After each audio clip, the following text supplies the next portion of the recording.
नमस्कार। आज हम बात कर रहे हैं जेम्स क्लियर की बेहद चर्चित किताब एटॉमिक हैबिट्स के बारे में।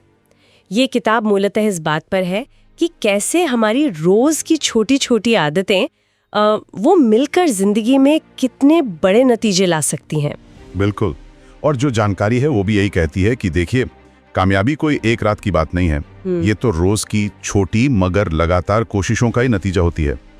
तो आज इसी पर थोड़ी गहराई से बात करते हैं। हाँ, देखते हैं कि ये छोटे कदम असल में इतने शक्तिशाली क्यों है और इनके पीछे की सोच क्या है ना? सही। मकसद यही है कि इसके पीछे का जो विज्ञान है, जो मनोविज्ञान है, उसे समझें। तो सबसे पहली बात जो मुझे बहुत दिलचस्प लगी वो है रोज सिर्फ 1% बेहतर होने का सिद्धांत। सुनने में तो शायद ये बहुत ज्यादा न लगे कि बस 1%। हाँ, लेकिन किताब बताती है कि अगर कोई रोज सिर्फ 1% सुधार करें तो साल के अंत तक, जरा सोचिए, 37 गुना बेहतर हो सकता है। 37 गुना, ये तो कमाल है। ये एक तरह का चक्रवृद्धि ब्याज जैसा है, पर आदतों के लिए। बिल्कुल। और ये काम इसलिए करता है क्योंकि छोटे बदलाव ना वो करने में आसान लगते हैं, टिकाऊ होते हैं।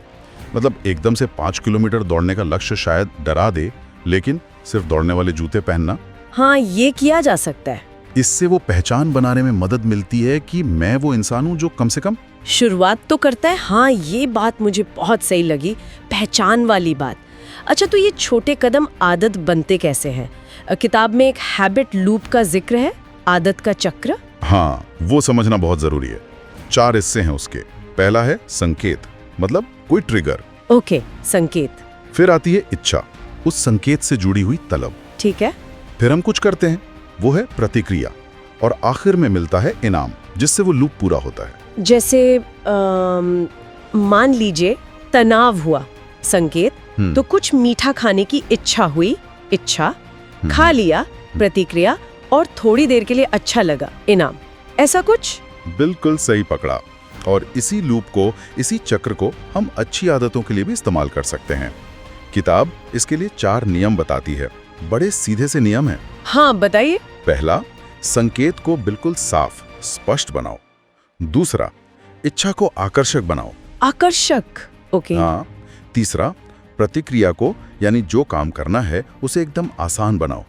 और चौथा, इनाम को संतोषजनक बनाओ।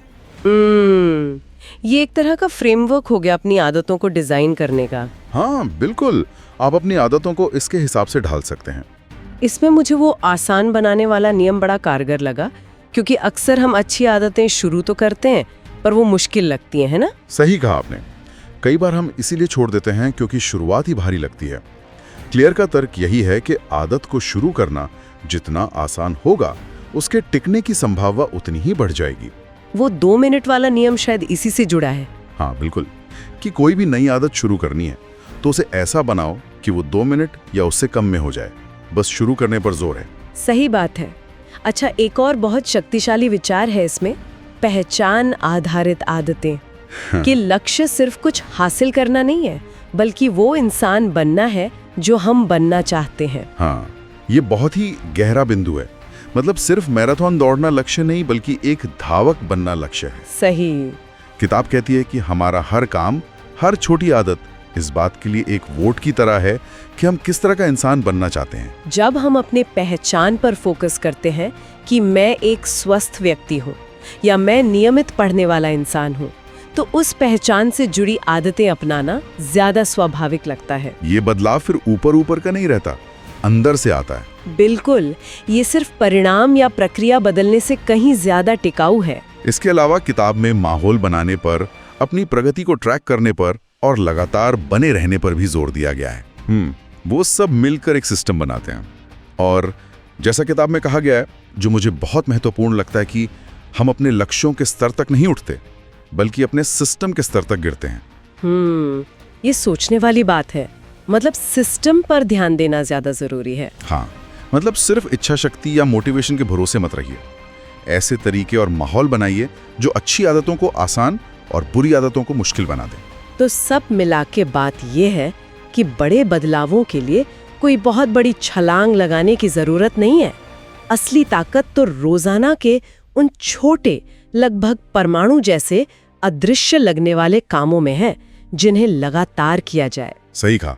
और अंत में एक विचार छोड़ जाते हैं सबके लिए। अगर हमारा हर छोटा काम हमारी पहचान के लिए एक वोट है, तो आज हम जो कर रहे हैं वो किस तरह के इंसान के लिए वोट डाल रहा है? ये सवाल वाकई हमें अपने रोज के छोटे छोटे कामों और उनके गहरे